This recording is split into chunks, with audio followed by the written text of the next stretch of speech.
Donc maintenant, j'ai en ligne de l'International international monsieur l'ambassadeur ex-ministre adjoint des Affaires étrangères, Medhat El-Melighi. Monsieur l'ambassadeur, vous êtes toujours bienvenu sur l'International international. Bonsoir. Bonsoir à vous.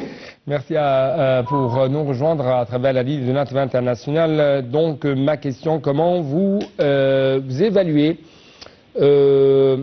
cette visite du ministre polonais des Affaires étrangères, notamment que son pays assume la présidence de l'Union européenne.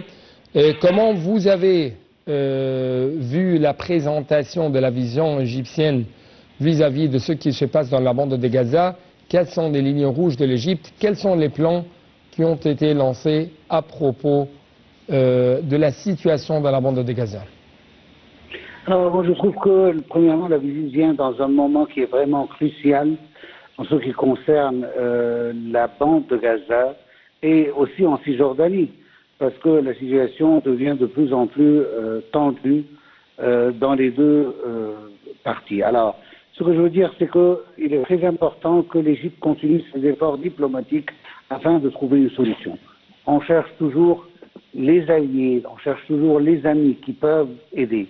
Et l'Union européenne, avec tous ces pays, notamment, comme vous venez de le citer, la Pologne assume la présidence de l'Union européenne pendant les 6 mois qui viennent.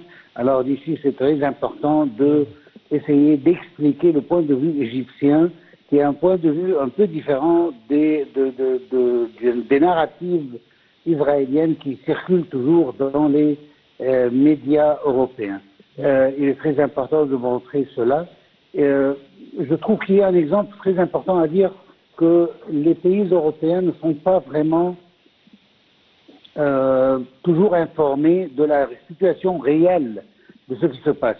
Nous avons vu un changement que je peux même appeler dramatique de la position, par exemple, d'un pays tel que la France, après la visite du président Macron, après avoir vu de très proche quelle est vraiment la situation et comment est-ce que le manque d'aide humanitaire, comment est-ce que les violations continues d'Israël au droit international affectent la vie de beaucoup de gens. Et ici, on a vu une position française qui devient de plus en plus active.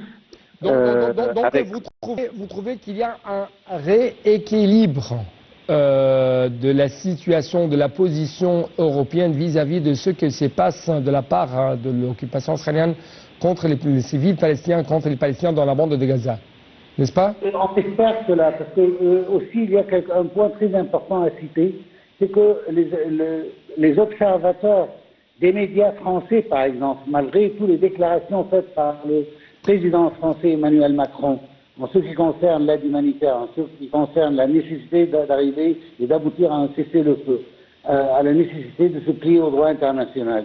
Toutes ces déclarations n'étaient pas vraiment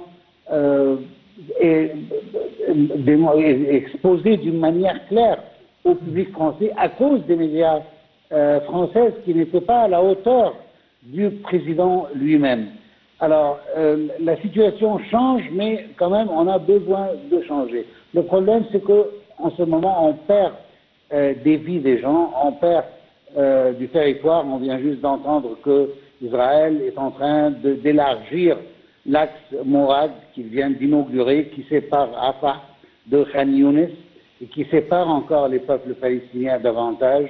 Il y a toujours des bombardements, rien n'a arrêté. Israël dit qu'elle étudie les initiatives égyptiennes et elle change ses tactiques tous les jours pour gagner du temps, pour continuer avec ces massacres contre le peuple palestinien. Alors, je trouve que la position européenne qui se penche davantage vers le côté arabe et le côté palestinien, mais quand même, elle est assez lente en comparant cela avec la vitesse avec laquelle les événements changent sur le terrain et les massacres qui confrontent le peuple palestinien d'une manière quotidienne. Raison pour laquelle vous trouvez que c'est très urgent, c'est très nécessaire d'informer de près le côté européen de la part de l'Égypte et qu'est-ce que se trouve sur le terrain, n'est-ce pas?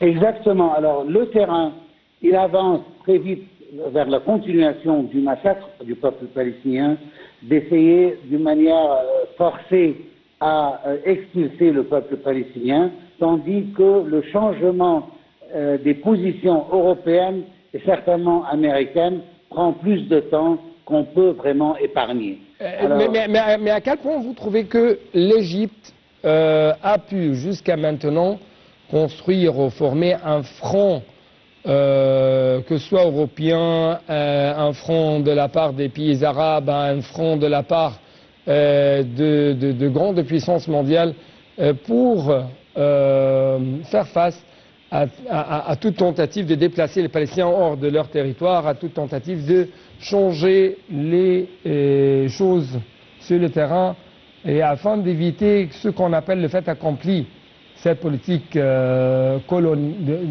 colonisation, d'occupation, toujours entretenue de la part d'Israël envers les Palestiniens, envers les pays arabes en général.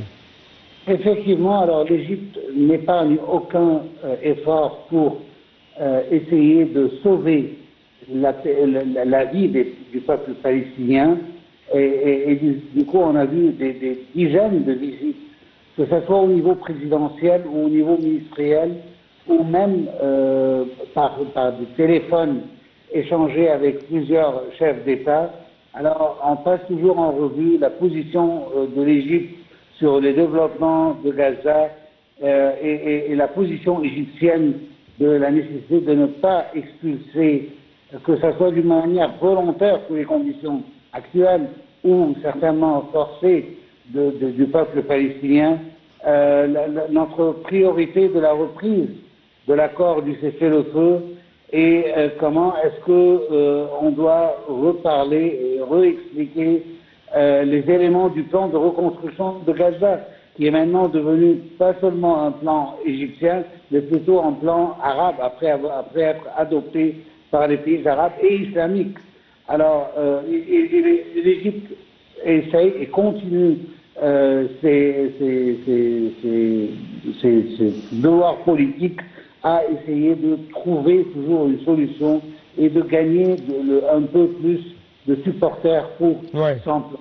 Depuis que le plan est passé en revue, qui a reçu l'accord des pays arabes et des pays islamiques. Monsieur l'ambassadeur, veuillez de rester avec nous sur la ligne de la TV internationale pendant une toute petite pause. Après ça, j'ai quelques questions cruciales concernant la situation où nous nous trouvons,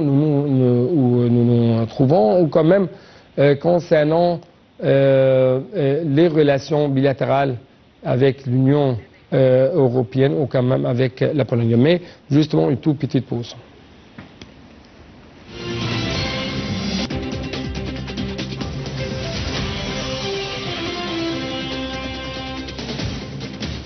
Donc, comme vous venez de regarder, c'était l'appel à la prière d'Al-Isha selon l'heure locale du Caire, de retour donc de notre sujet qu'on a aujourd'hui sur la table de discussion ici en direct à travers la ligne de la TV internationale. Il se trouve toujours notre ambassadeur, ex-ministre adjoint des Affaires étrangères, M. Khalid Al-Melighi. Monsieur l'ambassadeur, j'avais quelques points essentiels pendant ces discussions tenues entre Monsieur le ministre égyptien des Affaires étrangères, Badr Abdelati, et son homologue polonais.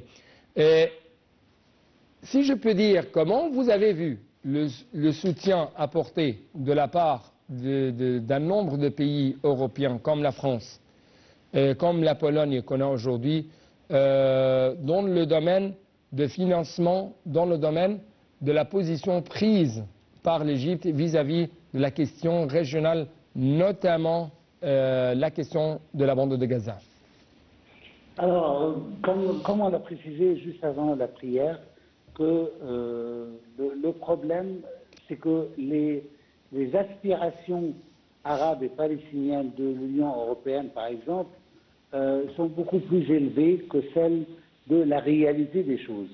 Les pays européens, malgré leur mot de confort et de sympathie avec la cause palestinienne, mais toujours les actions sont beaucoup plus lentes. Jusqu'à maintenant, on n'a pas entendu parler de sanctions ou parler d'un retrait des ambassadeurs pour consultation ou autre, malgré toutes les violations israéliennes du droit international. Pas seulement cela, mais on trouve aussi dans les médias qu'on cherche à trouver des excuses pour les Israéliens, pour les massacres qu'ils sont en train de commettre.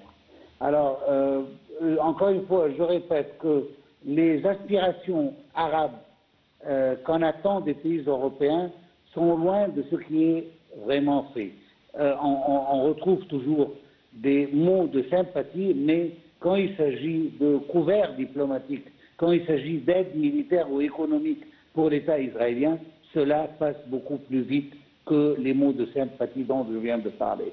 Mais en tout cas, il y a un autre aspect que je voudrais aussi souligner lors de la visite du ministre des Affaires étrangères polonais, c'est que les relations bilatérales entre l'Égypte et la Pologne ont pris une bonne tranche des discussions entre les deux ministres avec son homologue Dr Badr Abdelati, et que ce dernier il a parlé d'une manière claire de la nécessité d'activer les accords signés entre les deux parties polonaises et égyptiennes pour faciliter les procédures des hommes d'affaires et des investisseurs afin d'encourager les échanges commerciaux et accroître des projets communs.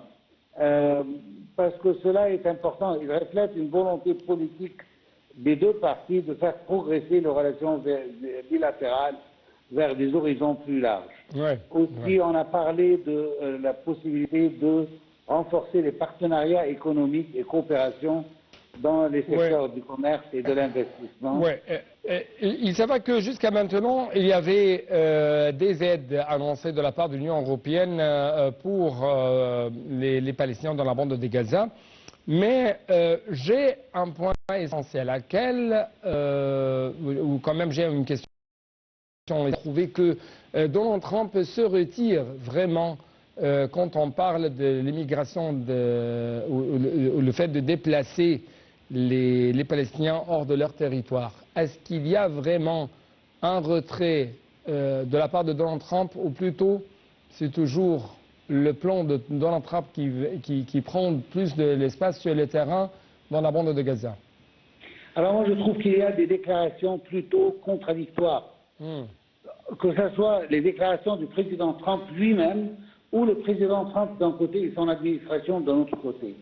Alors, si vous cherchez à trouver si le plan est toujours là, vous allez trouver des indices que le président Trump n'a pas retiré son plan. D'ailleurs, il y a 2 ou 3 jours, il en avait reparlé encore une fois de ce plan-là. Et si vous voulez trouver des indices qu'il ne va pas forcer les Palestiniens à se déplacer, mais plutôt d'une manière volontaire, vous allez trouver aussi des indices. Et s'il ne va pas essayer d'exécuter son plan d'une manière forcée, vous allez aussi trouver des indices. Et je pense que cette situation pleine de brouillard est vraiment demandée pour qu'on ne sait pas exactement le plan prochain des États-Unis. Mais je trouve que les États-Unis, à la fin du compte, ne sera jamais ou ne va jamais forcer un plan contre les Israéliens si le gouvernement israélien ne l'accepte pas. Pendant toute l'histoire des relations très étroites entre les États-Unis et Israël, on n'a jamais vu de pression réelle américaine sur Israël, à part dans des moments cruciaux et pas dans des points qui sont des points de vie ou de mort, tel que les décrit le Premier ministre israélien. Alors on a vu une pression pour que les Israéliens acceptent le plan égyptien de 3 phases le 19 janvier, mais après cela il y a eu un retrait et les Américains ont accepté qu'Israël continue ses massacres contre le peuple palestinien. Pas seulement ça, ils sont en train d'envoyer aussi des armes pour les aider davantage à massacrer le peuple palestinien. Alors, je trouve que la position américaine n'est pas claire à 100%. Ils laissent tous les volets ouverts pour qu'ils puissent impliquer leur plan quand ils le veulent tant qu'ils le veulent. Mais ce qui est très clair, c'est que l'Égypte a des lignes rouges concernant sa sécurité nationale, a des lignes rouges concernant le traitement injuste de toute,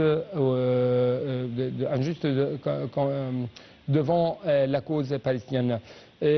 Donc, merci beaucoup pour votre intervention, Monsieur l'ambassadeur Medhat Al-Melighi. Et de l'autre côté, l'Égypte a fait beaucoup de développement, non seulement au niveau des infrastructures, mais aussi au niveau du capital humain, raison pour laquelle l'Égypte a fait de l'autonomisation des femmes une priorité stratégique dans le cadre de son plan de développement durable et vision 2030. Donc, ça sera le reportage à travers lequel, ou à partir de quel, quand même, nous allons clôturer cette édition. Je vous